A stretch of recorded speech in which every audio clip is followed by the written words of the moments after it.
A 11-a poruncă de Ion Minulescu. Ascultă, privește și taci. Ascultă, să înveți să vorbești. Privește, să înveți să clădești.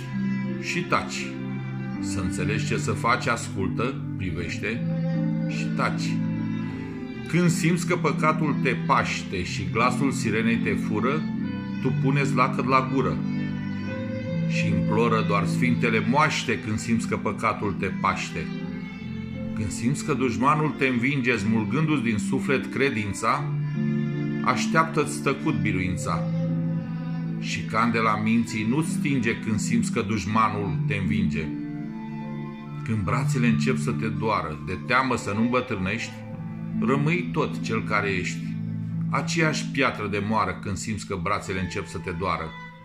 Iar când, cu ochii spre cer, te întrebi ce ai putea să mai faci, ascultă, privește și taci. Din brațe fă-ți aripi de fier și zboară cu ele până la cer.